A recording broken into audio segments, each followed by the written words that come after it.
பல்கலைக்கழக விவகாரத்துல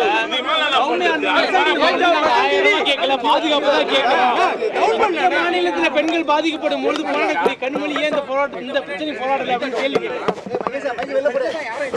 மற்ற மாநிலங்கள்ல முக்கியமா மணிப்பூர் போன்ற மாநிலங்கள்ல அங்கே பாதிக்கப்பட்டிருக்கக்கூடிய பெண்களுக்கு இன்னைக்கு வரைக்கும் நியாயம் கிடைக்கவில்லை. அங்க நம்முடைய பிரதமர் அவர்கள் என்னன்னு போய் கூட ஒரு கேட்கல. ஆனா அண்ணா பல்கலைக்கழகத்துல ஒரு குற்றம் நடந்திருக்கிறது, ஒரு பெண் பாதிக்கப்பட்டிருக்கிறார். நம்முடைய காவல்துறை உடனடியாக நடவடிக்கை எடுத்திருக்கிறது.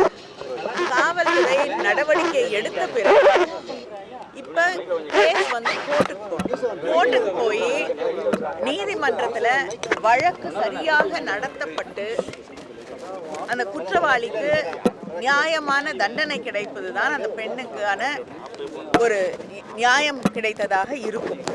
இப்ப அதுலதான் நம்ம வந்து கான்சென்ட்ரேட் பண்ணணும்.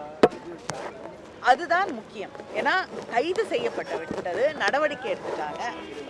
அப்படி இருக்கக்கூடிய ஒரு சூழல்ல நான் நிச்சயமா என்னோட கண்டனத்தை நான் ட்விட்டர்லயும் தெரிவிச்சிருக்கேன், செய்தியாளர்களை சந்திக்கும் பொழுதும் நான் தெரிவித்திருக்கிறேன். இப்படிப்பட்ட சம்பவங்கள் நடக்கக்கூடாது. இது எல்லாருமே வந்து இந்த சமூகமே வெட்டி தலைகுறையக்கூடிய ஒன்றுதான். இது தொடர்ந்து உலகம் பூரா பல இடங்கள்ல நடந்து கொண்டிருக்கிறது. இப்படிப்பட்ட நிகழ்வுகள் நடக்கக்கூடாது அப்படிங்கிற ஒரு நிலை வர வேண்டும் என்பதுதான் எல்லாருடைய விளைவு. ஆனா இதுக்கு என்னோட கண்டனத்தை நான் தெரிவித்திருக்கிறேன். அதனால நடவடிக்கை எடுத்த பிறகு பொள்ளாச்சியில் நடந்தது போல நடவடிக்கையே எடுக்காம குற்றவாளிகளை பாதுகாக்கக்கூடிய ஒரு நிலை இல்லை. குற்றவாளி யாராக இருந்தாலும் கைது செய்ய வேண்டும் என்று முதலமைச்சர் தெரிவித்த பிறகு கைது செய்து நடவடிக்கை எடுத்த பிறகு நான் என்ன போராட்டம் பண்ண முடியும்?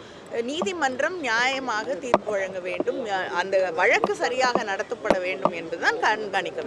பெரிய ட்ரெண்ட் பண்றாங்க எதிர்கட்சிகள். இப்ப கூட்டணியில் இருக்கக்கூடிய கட்சிகளும் கூட யார் அந்த சார் அப்படிங்கிறது சந்தேகம் இருக்கு. அந்த பெண்ணுடைய பார்வையில இருந்து அந்த வெளிப்படையா சொல்லணும் அப்படிங்கறது வழி இல்ல. அந்த பெண் வந்து எப்படிங்க, அவங்களுக்கு எப்படி தெரியும்? அது வந்து விசாரணை நடந்து கொண்டிருக்கிறது. காவல்துறையும் வந்து அந்த போன் வந்து அப்போ வந்து ஏர்பிளைன் மோட்ல இருந்ததுங்கிறாங்க. விசாரித்து கொண்டிருக்கிறார்கள். விசாரணையிலே அது வெளிப்படலாம், அல்லது அப்படி ஒரு நபர் இல்லை என்றும் தெரிய வரலாம். நான் சொல்லலைங்க, அது பிஜேபியில வந்து வழக்கமா வந்து நிர்பயா வழக்குல கூட வந்து அண்ணான்னு சொல்லியிருந்தா விட்டுருப்பாங்கன்னு சில பேர் சொன்னாங்க. அதை நான் சொல்றேன். நான் ஏன் வந்து சொல்ல போறேன்? நீதிமன்றமே இது வந்து அரசியலாக்கப்படுகிறது.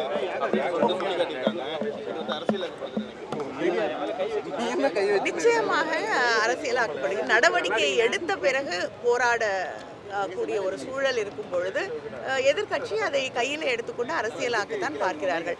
வந்து எஃப்ஐஆர் லீக் கூட வந்து கொஞ்ச நாள் வரைக்கும் பிஜேபி பேசிட்டு இருந்தது, அதுக்கப்புறம் இல்லை. ஆனால் அந்த தலைவர்களே அது அவங்களோட ட்விட்டர் பக்கத்துலையும் வெளியிட்டார்கள். அது மிக தவறான ஒன்று. ஆனால் அதற்கு காரணம் தமிழ்நாடு அரசு இல்லை. அது நேஷனல் இன்வெஸ்டிகேஷன் பியூரோக்கு கீழே வரக்கூடிய என்ஐசிலேயே வந்து அங்கே இருக்கக்கூடிய டெக்னிக்கல் ஃபால்ட். அதனால தான் அந்த பிஎன்எஸ், ஏன்னா அது பாரதிய நியாயா சங்கீதாவா ஏதோ புது பேர் வச்சுருக்காங்க, அந்த ஒரு வெப்சைட்டில் இருக்கக்கூடிய ஃபால்ட் அப்படின்னு அவங்களே ஏற்றுக்கொண்டு இருக்கக்கூடிய ஒரு சூழலில் அதையும் வந்து தமிழ்நாடு அரசாங்கத்தின் மீது ஒரு குற்றச்சாட்டாக மாற்றுவது நிச்சயமாக அரசியலாக்கக்கூடிய ஒரு செயல்.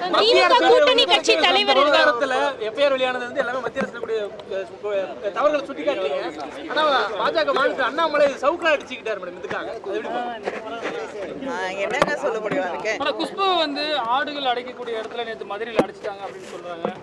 எதனால மேடம் அது மாதிரி தவறா? எனக்கு ஆடுகள் அடைக்கக்கூடிய இடத்துல ஆடுகளை விட்டுட்டு ஏன் மனுஷங்களை அடைக்க போறாங்க? கைது செய்த போது தற்காலிக தடுப்பு கைதில் வைக்கும் போது அவங்களை ஒரு ஆட்டு மந்தை கூட்டத்தில் வைத்ததான் குற்றச்சாட்டு சொல்றாங்க பாஜக. ஆட்டு மந்தை கூட்டத்துல வச்சிருக்காங்களா? அது அவங்களோட சாய்ஸ், நம்ம என்ன பண்ண முடியும்? அங்க போய் அவங்க சேர்ந்திருக்காங்க.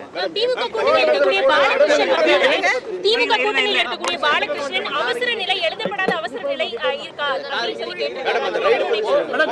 ஜனநாயகத்துல போராடுவதுதான் ஒரு ஜனநாயகத்துடைய உரிமை. துண்டறிக்கை கூட கொடுக்க மாட்டாங்க.